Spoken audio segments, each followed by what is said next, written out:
이번에는 또 다른 이진숙 얘기를 해보려고 합니다. 이진숙 교육부 장관 후보자, 제자 논문 표절 등으로 지금 야당의 집중 공세를 받고 있죠.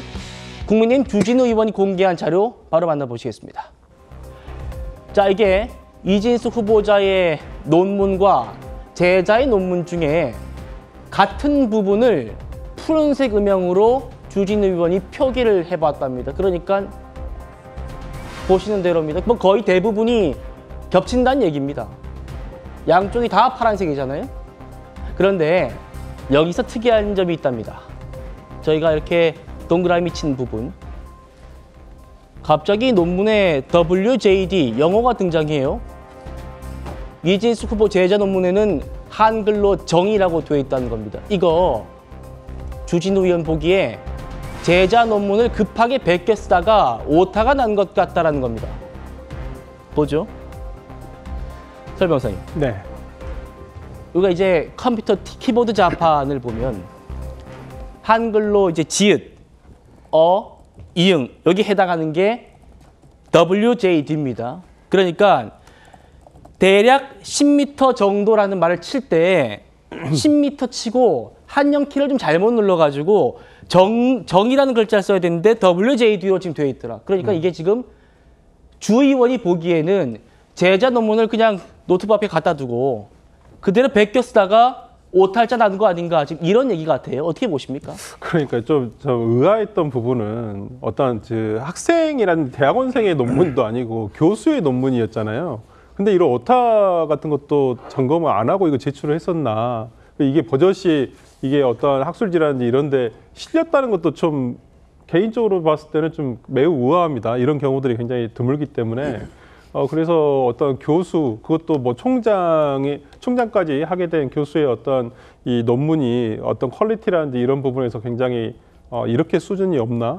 굉장히 기본적인 거거든요. 오타라든지 이런 거 점검하는 것은. 근데 그것도 그거지만은 오히려 또 내용도 제자 논문, 아까 지금 파란 부분 쳐져 있는 부분이 화면에서 파란 부분은 다 동일하다는 거잖아요. 제자 예. 논문과.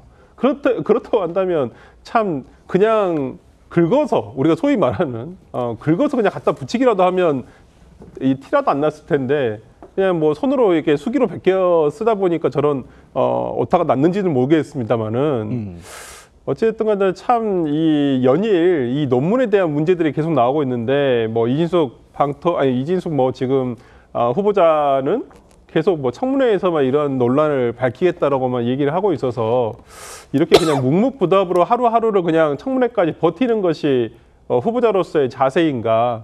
아니 다른 어떤 그 부처의 장관이라고 한다면 논문에 대해서 뭐 이해할 수 있는 범위, 물론 해서는 안 됩니다. 어떤 표절이라는 이런 부분은. 그럼에도 불구하고 교육부 장관이지 않습니까? 논문에 대한 어떤 문제가 계속 이렇게 불거지는 부분에 대해서 글쎄요, 사과라든지 반성이라든지 저는 이제 자진 사퇴가 제일 맞다고 생각을 합니다만은 예. 어찌됐든 간에 참 부적절했던 과거의 논문 행보가 아니었을까 싶습니다. 이진숙 후보자 인사청문회 다음 주 수요일에 열립니다. 국민의힘은 교육부 수장으로서의 자격이 없다면서 자진 사퇴나 지명 철회도 요구하고 있습니다. 이진숙 후보자가 과연 대한민국 교육을 맡을 자격이 있는지 점점 국민적 의문과 그리고 걱정이 커지고 있습니다. 자본관 논란은 정말로 매일매일 커져나가는 상황입니다. 실적 최우위를 위한 논문 쪼개기와 가로채기, 연구윤리에 크게 금이 가는 의혹들이 하루가 멀다 하고 제기되고 있습니다. 자료를 제출하라는 요구에는 그저 청문회에서 소명하겠다라는 답변뿐입니다. 당시 연구윤리검증위 회의록과 판단기준 등 핵심 자료는 전혀 제출하고 있지 않습니다. 민주당 기억하십니까? 지난 정부 3년 내내 논문 표절, 연구윤리에 대해서 그렇게 목이 터져라 외쳐오지 않으셨습니까? 정권이 바뀌었으니 논문 표절 기준이 낮아진 겁니까? 정권이 바뀌었으니 연구윤리 기준이 낮아진 겁니까? 김영주 의원님. 예. 뭐 제자 논문 가로채기, 뭐 논문 중복 게재 논란, 뭐 이런 것들 지금 이진숙 후보자가 받고 있는데 연구 윤리 위반 의혹이 범죄의 수준이다. 윤리 파괴자라는 이름이 더 잘 어울릴 정도다. 이런 얘기도 합니다. 어떻게 보이십니까?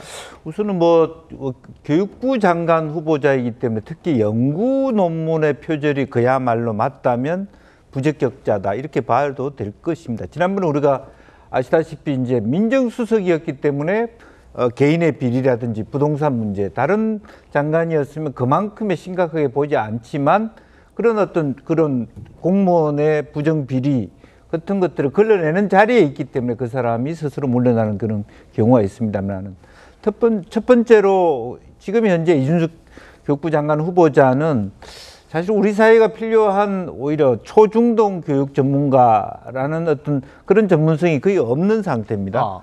대학이라고 하는 10개 서울대학교 만들기 프로젝트는 사실 어찌 보면은 우리 시대에서 조금 때늦은 감이 있는, 그리고 또 오리지널리티도 없는 이준석 표의 어떤 공약이고요.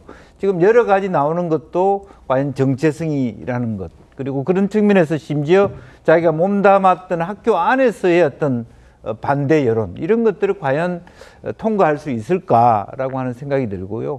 지금 실제적으로 보면 김건희 여사 부분도 대통령의 부인의 논문이, 그 논문 표절이 그렇게 대통령하고 무관한데도 불구하고 굉장히 집요하게 문제 제기를 했고, 예. 숙명여대나 국민대학교가 고민을 해서 사실은 그걸 취소하는 단계까지 왔다라고 하는 것이고, 네.